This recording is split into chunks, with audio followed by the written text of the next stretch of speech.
Hi, parents. Deacon John Wilson here, Education Enrichment Director for West Angeles, and I'll be leading a group to go to DC to see George Washington and Howard University, November 12th to 14th. If your student is 3.5 or above, of course, they need to take the SAT, and for Howard, they're going to need to score, probably 12 or 1300. If they want to get into the school, they'll have to have a higher GPA to get merit awards, but that's the background you need on whether the trip is worthwhile for your student. For GW, about the same. They're both selective private colleges, and I want your student to go, but I want to go on the tour, but I want it to be money well spent for a school they have a chance to get into. If you're interested in a trip, just go to our website and sign up for the travel. That's what you need to do. You can go on that site and you'll see along the top a banner, and you click on it and you go in there and register for the trips, or you can just email me. I'll send you the link. I just thought I should give a little information about the trip, about the tour, about the information about the two schools. I thought it would be a helpful thing for us to do that. So let's do that. Okay.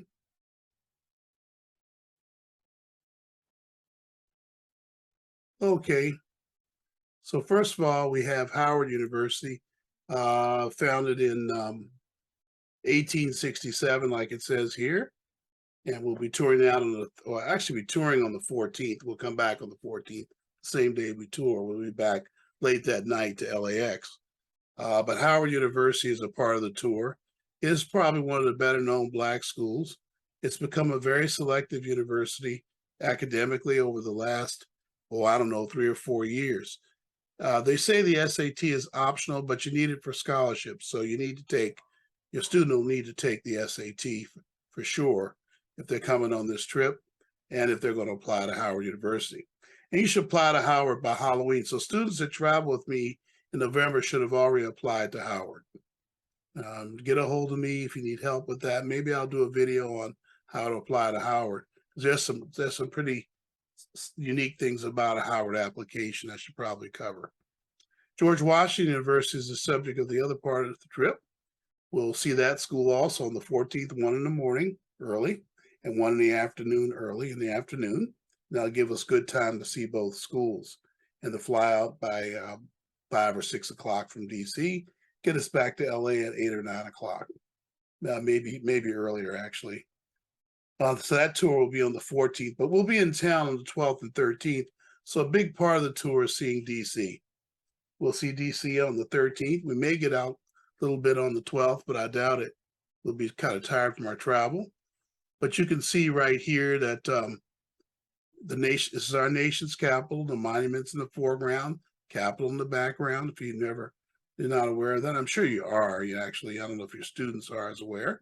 And around the mall, this is called the mall, are all these various museums. One could spend a whole week seeing DC. So we won't get to see a lot of the sites like the Black History Museum or the Museum of the Bible and some of the other things. But I do have a couple of things we do every time we go that I think are important to really feel like you've been to DC. They'll see the Lincoln Memorial, which was off picture here. It's actually the other side of the monument. They will see that. We'll spend some time there. And also the White House. We love to get pictures of students from the White House. We'll do that on the 13th, which is Sunday. We'll get up early and tour the city a little bit and eat a couple times in the city. And then the Frederick Douglass House, by that I mean the second Frederick Douglass House, the last one he lived in. There's another one too. But this one is actually the National Park Museum site. They preserve the house. It's a wonderful thing. They'll learn a lot about Frederick Douglass. They probably didn't know, and I didn't know until I toured the school either. So I hope that they'll get to experience that. I'll try to get the kids over there in the morning, unless they're too tired, on the 13th. We're going to tour Howard early on the 14th. Howard University is shown here in this picture. The different parts of the campus, the upper campus and the lower campus, are shown here. And you can see that Howard, just like GW, is really sitting on streets in the city. There's no gate around the campus. It's just sitting there, and all the buildings that are shown in this picture, I'm looking at them, all of them are really Howard University buildings. So they're all part of the university. This is the old Freedmen's Hospital down here, in which I was born, by the way, back in 1958.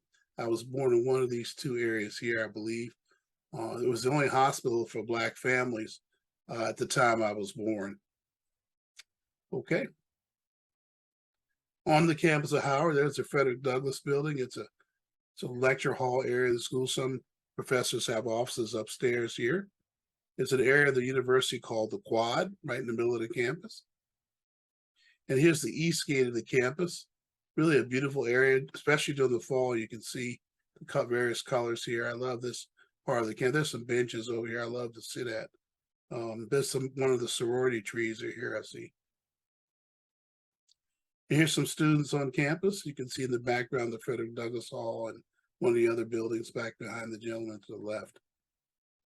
And here's a picture of Chadwick Boseman, the late Chadwick Boseman. He died a couple of years ago.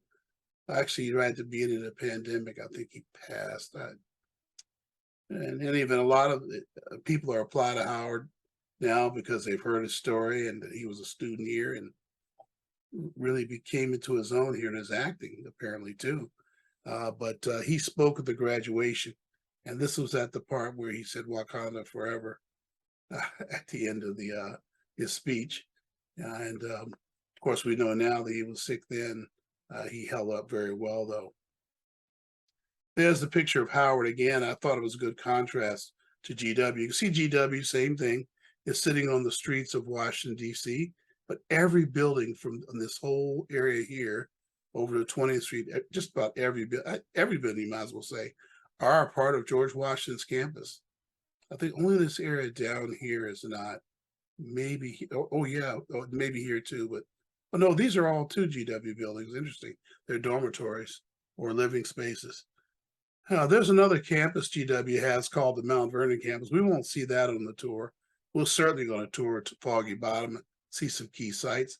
I'm going to take the kids to see a couple leaders on the campus who would take care of them when they're students. I want them to meet the Multicultural Center. We'll do that also when we visit GW. Here's some shots on the campus at GW. This is in the center of the campus, heading over to the Multicultural Center. And here we are on, I believe this is I Street, just near the Academic Center in the Women's Studies building. We're looking down I Street. And this is back behind the Monroe building. And I forget what the other hall is over here. They're really up against each other here. These buildings were recently renovated. I went to class in these buildings here. Those who didn't know, I'm an alum of George Washington University and do still to this day some admission work for the campus. And that will help your student with affordability for GW, because I do have some nice relationships with people who make that decision. I'll explain that to you another time. Here's a nighttime view of the area of Washington.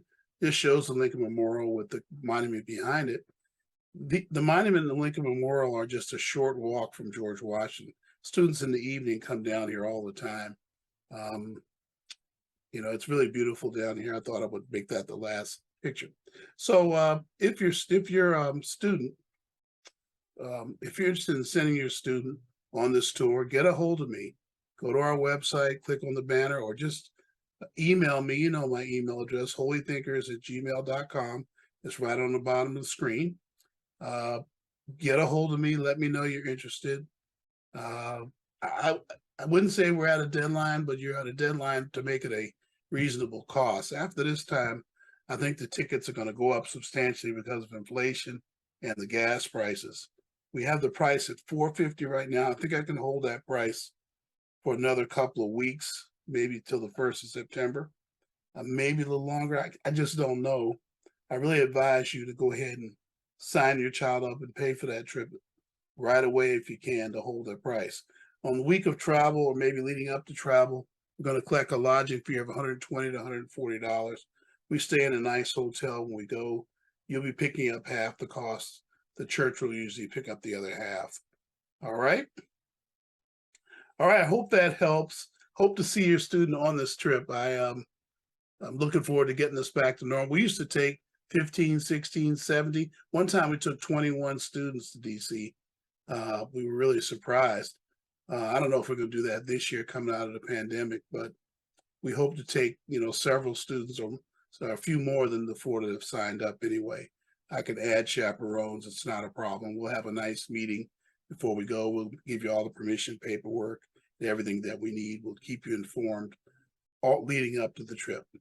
God bless you. I hope to see your student on the tour. Get a hold of me if you have any questions. Bye bye now.